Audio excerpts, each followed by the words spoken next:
Hola, ¿qué tal? Muy buenos días. Bienvenidos a una nueva emisión de noticias de Directo América por France 24. Yo soy Andrés Mesa Muñoz y a continuación los titulares. Se cumplen 10 años de los atentados del 13 de noviembre de 2015 en Francia. El país conmemora a las 130 víctimas de los ataques contra la sala de conciertos de Bataclan, bares, restaurantes y el Estadio de Francia que fueron perpetrados por miembros del autodenominado Estado Islámico. En Estados Unidos, el gobierno vuelve a abrir después de un cierre administrativo que duró 43 días, el más largo de la historia. El presidente Donald Trump firmó anoche la ley que ponía fin al shutdown después de que demócratas y republicanos llegaran a un acuerdo en el Congreso. Cierran las campañas electorales en Chile. El último de los principales candidatos a la presidencia en hacerlo fue el ultraderechista Johannes Kaiser. Se espera ahora una veda electoral de cara a los comicios del próximo domingo. Tenemos reporte desde Santiago. Y nuestra invitada del día es la abogada defensora de las víctimas españolas y chilenas de los atentados de París. Seguimos hablando con ella sobre este tema y sobre la búsqueda de justicia de supervivientes y también de familiares de las víctimas. ¿Alguna vez se pierde la condición de víctima tras uno de los eventos más brutales de la historia reciente de Francia? Lo conversaremos después de este informativo. Empezamos.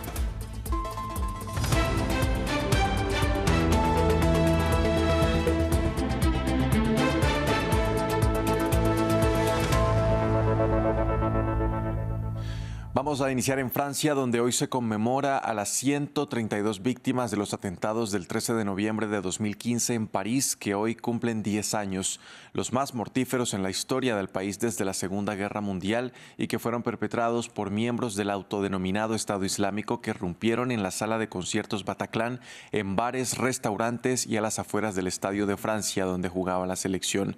Nuestra periodista en París, Erika Olavarría, nos cuenta cómo avanzan estos homenajes.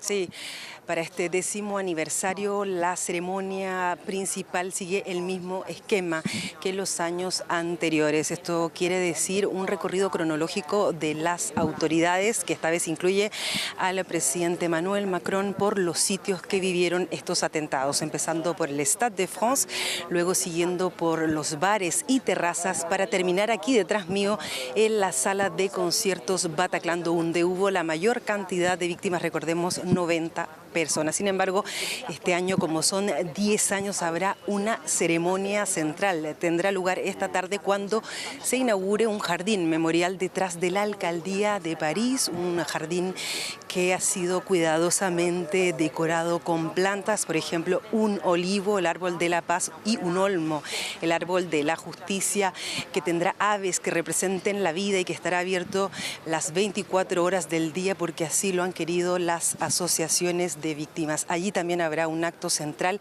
y será allí donde el presidente Emmanuel Macron haga uso de la palabra. Esta ceremonia y este acto tendrá también características espectaculares, pues está siendo organizado por uno de los creadores de la ceremonia de inauguración de los Juegos Olímpicos de París. Él ha dicho que habrá mucha música, será rock anglosajón, porque ese era el espíritu de las víctimas y también de los sobrevivientes. Habrá música para los fallecidos, pero también para los que todavía viven. Habrá símbolos, los símbolos de la República, un espectáculo de luces que formará una catedral de luces, y ahí justamente, como decía el presidente Emmanuel Macron, hará uso de la palabra, así como los representantes de las dos asociaciones de víctimas. 10 años después del 13 de noviembre, las víctimas de los atentados y sus familias hacen un balance de su recorrido de los trágicos eventos. Las asociaciones de víctimas les han ayudado a avanzar y a sentirse acompañados. Para unos predomina la sensación de poder por fin pasar la página. Para otros sobrevivientes, el dolor y las consecuencias se sienten todos los días. Nos acercamos a sus historias en el informe de Gabriel Colchen. Su vida cambió el 13 de noviembre de 2015. Desde entonces, para muchos, la reconstrucción ha sido lenta. Arthur es el presidente de la asociación Life for Paris. Estaba en el Bataclan esta noche, logró arrastrarse hacia la salida y huir. 10 años después estoy bien, creo. En cualquier caso, iba a decir que estoy estable. No tengo el 13 de noviembre constantemente en mi mente y he cerrado gran parte de las preguntas que tenía. Así que 10 años después es la primera vez que me siento libre con respecto al 13 de noviembre. Ha llevado mucho tiempo, pero por fin funciona. Cuando uno es víctima de un atentado como este y sobrevive, hay 3 duelos inmediatos. El duelo por aquellos que han muerto y tú no. El duelo por la persona que eras y el duelo por la imagen pública de las personas que conoces. Para otros, el trauma del Bataclan no se ha podido superar o ha reaparecido. 2 supervivientes del atentado se han suicidado unos años después, como Fred, el compañero de Marianne. Murió el 5 de mayo de 2024. Se suicidó.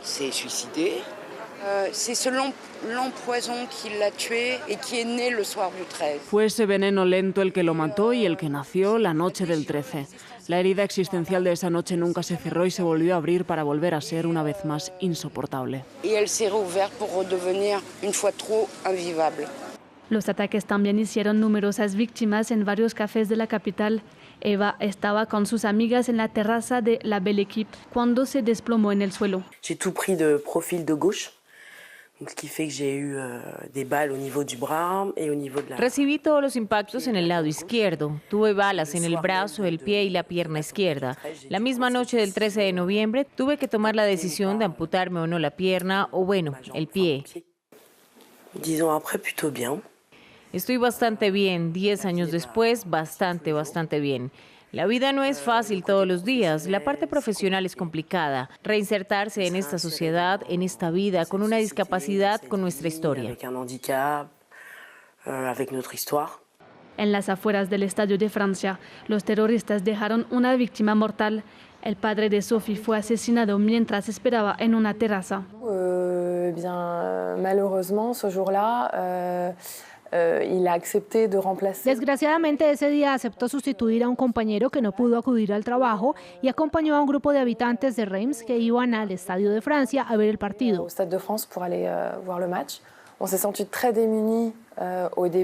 Al principio nos sentimos muy desamparados. Durante el primer año no había ninguna asociación realmente constituida, ni siquiera por parte del gobierno. Hoy en día para mí es difícil. Es imposible coger el transporte público, ir al cine, por ejemplo, comer en una terraza. Son cosas que son imposibles. En total, los atentados dejaron 130 muertos esa noche y cientos de heridos con secuelas tanto físicas como psicológicas. Pasamos ahora a Estados Unidos, donde Donald Trump firmó la ley que puso fin al llamado shutdown horas después de que el Congreso aprobara el miércoles el paquete de ley de presupuesto que pone fin al cierre federal más largo en la historia del país. Tras una votación en la Cámara de Representantes, la mayoría republicana dio luz verde a un plan de gastos previamente votado por el Senado con el respaldo de 8 senadores demócratas. Una firma que pone fin al cierre de gobierno federal o shutdown más largo de la historia de Estados Unidos. 43 días por los que el presidente Donald Trump responsabilizó a los demócratas. Hoy enviamos un mensaje claro, jamás cederemos ante la extorsión porque eso fue precisamente lo que ocurrió. Así que solo quiero decirle al pueblo estadounidense, no olviden esto cuando lleguen las elecciones de mitad de mandato y demás. No olviden lo que han hecho a nuestro país. 2 horas antes de su firma, la Cámara de Representantes votó a favor de reanudar la asistencia alimentaria y el pago de cientos de miles de trabajadores federales, así como reactivar el sistema de tráfico aéreo. El cierre del gobierno inició por una disputa entre republicanos y demócratas sobre la extensión de los subsidios al seguro médico universal, conocido como Obamacare. Muchos de ellos admitieron que estaban utilizando al pueblo estadounidense como moneda de cambio en este juego político. Sabían que causaría dolor y así lo hicieron. Todo fue inútil, injusto y cruel. Una riña que de momento se aplaza hasta el próximo año, con los demócratas abriendo la contienda de cara a los comicios legislativos de 2026. La reapertura del gobierno ocurre en medio de otra crisis para Trump, la divulgación de miles de documentos y correos con detalles de su relación con Jeffrey Epstein, delincuente sexual que murió en una celda de Nueva York a la espera de juicio por tráfico de menores.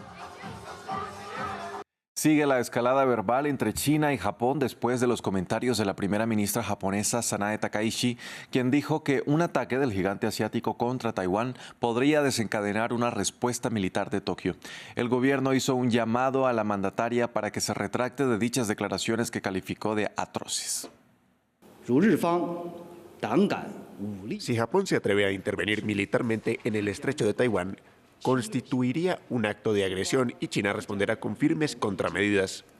China ejercerá con firmeza su derecho a la legítima defensa en virtud de la Carta de las Naciones Unidas y el derecho internacional y salvaguardará resueltamente su soberanía nacional e integridad territorial. Instamos encarecidamente a Japón a reflexionar profundamente sobre sus crímenes históricos y a cesar de inmediato su injerencia en los asuntos internos de China.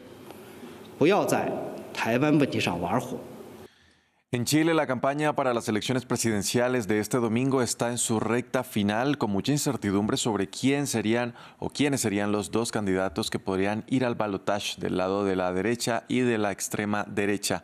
Para ampliar este tema, conectamos hasta ahora con nuestro enviado especial en Chile, Martín Gripo. Martín, ¿qué tal? Muy buenos días. Cuéntenos primero cómo llega la izquierda de la mano de Janet Jara a estas elecciones y qué conclusiones hay tras sus cierres de campaña. Hola Andrés, ¿qué tal? ¿Cómo estás? Muy buenos días. Bueno, la izquierda llega a las elecciones del próximo domingo 16 de noviembre con un discurso enfocado en el objetivo, por lo menos de la candidata Janet Jara, en incrementar el ingreso promedio que tienen las familias chilenas en un país donde sigue aumentando el costo de vida, donde cada día los chilenos ven presionados sus bolsillos. Además, la candidata de izquierda que ha recibido en parte el apoyo del oficialista del presidente Gabriel Boric y de todo el sector del oficialismo, llega también con un discurso en el que dijo busca tratar de dar soluciones y de resolver aquello que denominó como el dinero sucio, haciendo hincapié en algunos casos de corrupción o de presunta corrupción.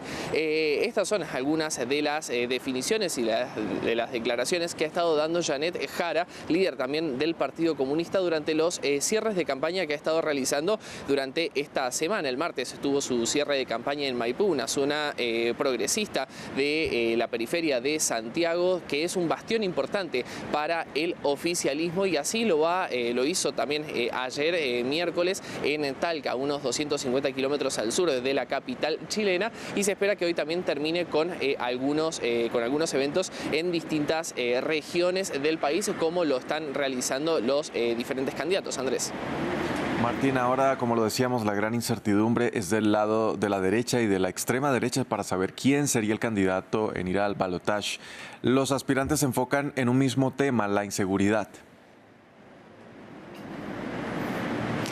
Así es, Andrés, es el tema que, con el que se han abanderado todos los candidatos de la derecha y de la ultraderecha, y tiene que ver con el aumento de la inseguridad en este país, en Chile, en un país que es considerado dentro de la región y de América Latina como un ejemplo en materia de seguridad, y es un país relativamente tranquilo. Lo cierto es que los distintos hechos de delincuencia, asaltos, hurtos e incluso asesinatos que han aumentado, esto por la presencia de organizaciones transnacionales como el Tren de Aragua, ha erosionado la confianza en la seguridad pública, y es lo que están aprovechando los diferentes candidatos de la derecha para asegurar que desde la izquierda no podrían dar soluciones y resultados para resolver este problema, que no solamente estamos hablando de inseguridad, sino que también estamos hablando de economía, porque justamente la inseguridad golpea distintas zonas muy importantes para la economía de Chile, que hace que muchas personas, por ejemplo, dejen de comprar en zonas que antes eran consideradas muy importantes, como lo es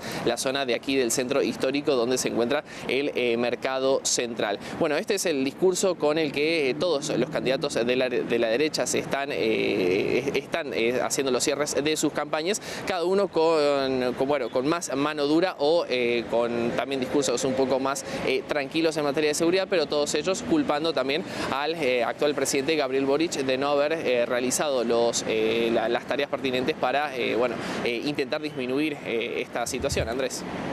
Martín, muchas gracias por este reporte desde Santiago. Vamos a estar al tanto entonces de este proceso electoral. Pasamos ahora a Colombia. Hoy se cumplen 40 años de la tragedia de Armero, una población que fue arrasada entera por una avalancha de lodo, rocas y árboles que dejaron unas 25.000 personas muertas. Se trata de la peor tragedia de origen natural en la historia del país, producto de una erupción volcánica que fue a su vez la segunda más mortífera del siglo XX. Como cada año, sus antiguos residentes rinden homenaje a las víctimas de una ciudad desaparecida mientras siguen exigiendo justicia y reparación por este siniestro que se había advertido mucho tiempo atrás. Vamos con nuestra invitada del día. Clémence Witt es abogada penalista, ha representado a las partes civiles hispanohablantes, víctimas chilenas y españolas en el caso del Bataclan. Hoy, que nos concentramos especialmente en el tema por el 10º aniversario de los atentados que cambiaron a Francia para siempre, conversaremos con ella para entender en qué va la búsqueda de justicia y cómo la sienten las víctimas con las que ha trabajado muy de cerca. Clémence, muy buenos días, bienvenida a France 24. Buenos días, muchas gracias. Ya es una década desde aquel hecho canónico y violento y ¿se ha servido justicia para las víctimas que representa? Sí, la sensación que todos los habitantes de París hoy tienen, creo, es que a la vez parecen muy lejanos en el tiempo los atentados y a la vez tenemos la impresión de que justo sucedieron. Es muy raro porque 10 años es una década, es muchísimo tiempo y yo hablé con mis clientes esta mañana que están en París para atender a la ceremonia de hoy, a la ceremonia de esta noche en París y parece que fue ayer y hace 1000 años. En términos de justicia, hubo un juicio penal de 9 meses en París que se terminó en 2022 que permitió reconocer a las víctimas la calidad de parte civil en el procedimiento y también han podido tener una indemnización del perjuicio inmenso que tuvieron después de estos atentados. Concretamente, Clémence, ¿se ha prestado suficiente atención a las víctimas extranjeras de aquel 13 de noviembre? En Francia tenemos un sistema judicial muy protector para las víctimas.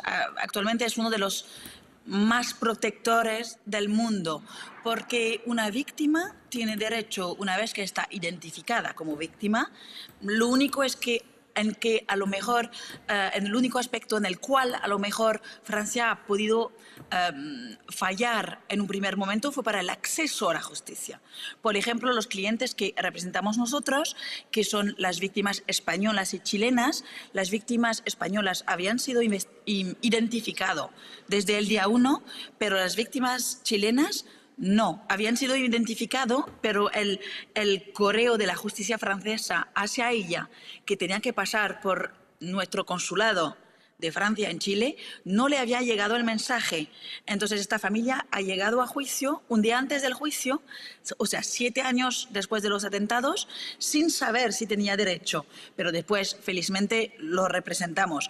Una vez que una víctima está identificada y que le llega un documento para que se pueda presentar como parte civil, tiene un montón de derechos. Tiene asistencia judicial gratis, tiene asistencia psicológica, tiene la posibilidad de venir a su juicio, puede consultar el expediente y tiene un mecanismo también de reparación. Entonces, lo único es que hay que pertenecer a este grupo de víctimas identificadas, pero una vez que estás dentro, estás ultra protegida. A propósito de esto que usted menciona, ¿cuáles son o siguen siendo hoy los pedidos de reparación? Hoy es un día muy importante en París porque justo se inaugura un jardín museo a cielo abierto que está a 2 pasos de donde estamos ahora, que yo estoy en la Corte Criminal. A 2 pasos entre Notre-Dame y Châtelet hay un lugar de memoria, un memorial que ha sido construido, que es muy lindo, que contiene todos los nombres de las víctimas, que son víctimas, bueno, hablamos siempre de Bataclan, obviamente el más gran número de muertos y de personas estaban en el Bataclan, pero también en las víctimas que se encontraban en las terrazas del barrio 11 y también las víctimas del Stade de France.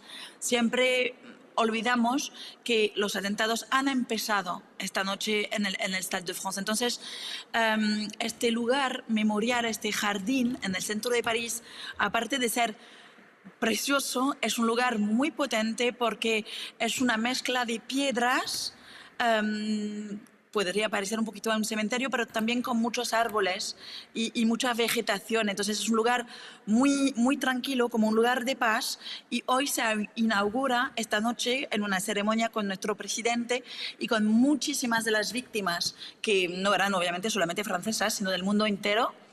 Y va a haber un evento artístico con música muy similar a la que había en el Bataclan esta noche. Entonces yo creo que para las víctimas hoy es un día extremadamente importante. Clémence, en 2021 usted dijo que un juicio no daría todas las respuestas y quisiera volver a esa afirmación porque, por ejemplo, la madre de Juan Alberto González Garrido, el único español entre las víctimas, seguirá preguntándose si su hijo sufrió. ¿Cómo es entonces este tránsito por este proceso que seguramente nunca va a terminar? Sí. Eso es la verdad, o sea, la justicia no puede aportar, desafortunadamente, pero ninguna justicia del mundo puede aportar todas las respuestas. O sea, para una víctima de atentados, que sea lo que llamamos una víctima directa, o una víctima indirecta, como María Cristina Garrido, la madre de Juan, que justamente está en París hoy, hay preguntas que nunca tendrán respuestas. Es horrible, pero igual si hemos pedido una investigación adicional para tal víctima, para saber exactamente en qué circunstancia, por ejemplo, falleció, muchas veces los expertos no tienen la respuesta y dicen que hay varias hipótesis, que lo más probable es que esta persona no sufrió, pero no estábamos aquí. Entonces, eso es la frustración de todas las víctimas, de todos los juicios criminales. Es que la justicia de los hombres no llega a posteriori, llega después de los hechos. Y por ejemplo, en el Bataclan, tantas personas fallecieron y muchos de los rehenes de los terroristas estuvieron escondidos durante una gran parte de estas terribles horas. Entonces, y los terroristas murieron también. Entonces, hay momentos de estos atentados de los cuales no hay memoria viva, entonces es ultra difícil para una víctima confrontarse a esta realidad de papel. Lo único que les puedo decir es que hubo una decisión de culpabilidad para los acusados con penas importantes, incluso para Salah Abdeslam la pena máxima. El juicio aportó respuestas, pero no todas. Lo único, yo creo, que se destaca de este juicio en especial es la comunidad de víctimas que permitió. Y no sé si les preguntaron eso a María Cristina, pero eso fue increíble. O sea, es que este juicio, que ocurrió 7 años después de los hechos, con muchas víctimas francesas que entonces tenían también su vida afuera de la corte, pero también muchas víctimas extranjeras, las españolas, las chilenas, los alemanes, los ingleses, y esta gente que no tenía familiares en París. Entonces, fue uno de los alcances de este juicio fue crear esta comunidad de víctimas. Es que a lo largo del procedimiento y de estos 9 meses con audiencias diarias, estas familias se acercaron entre sí y al final yo creo que esos son lazos que permanecen para toda la vida, y yo creo que esta comunidad de víctimas que permite una audiencia en forma muy natural, porque durante 9 meses estás sentada al lado de otra madre que ha perdido su hijo. Yo creo que eso es un apoyo para siempre, y yo creo que eso fue la especialidad, la particularidad de este juicio de 9 meses en París para los atentados de noviembre de 2015. Quisiera que siguiéramos también dejando un poco de lado el tema legal. Yo sé que usted es abogada, pero seguramente nos puede hablar de algo que ha visto de manera muy cruda, y es cómo ha sido más bien el manejo del estrés postraumático de sus defendidos y de los sobrevivientes en general, ¿no? Está este fenómeno doloroso de la culpabilidad del sobreviviente. ¿Qué nos puede decir acerca de entender, o para entender más a fondo, lo que han sido estos 10 años para quienes lograron salir con vida de allí? Es difícil contestar porque hay tantas respuestas y formas de sobrevivir para las víctimas que víctimas. Tenemos clientes que, por ejemplo, no querían escuchar hablar de esta audiencia, de este juicio, hace 3 años, porque era 7 años después de los atentados. Para ellos era demasiado tarde. Y que ahora justo nos dijeron al final, estamos aliviados y contentos, en cierta forma, de haber podido participar a través de ustedes y de tener las minutas. O sea, nosotros como abogados hemos tomado notas de este juicio y al final quieren tener acceso. Al revés, hay clientes que tenían mucha expectativa alrededor de esta audiencia y que después de un par de días se decepcionaron porque es muy lento el proceso también. Lo único es que cada víctima padece de un estrés postraumático muy particular que depende de lo que ha vivido personalmente, pero también de su vulnerabilidad inicial o de sus fuerzas iniciales. Lo único es que claramente estas víctimas necesitan un apoyo terapéutico, psicológico, psiquiátrico toda la vida y puede para ciertas víctimas ser imposible vivir. No sé si lo comentaron, pero de las 130 víctimas de Bataclan, 2 se suicidaron entre los atentados y el día de hoy. Entonces ahora se considera que hay 132.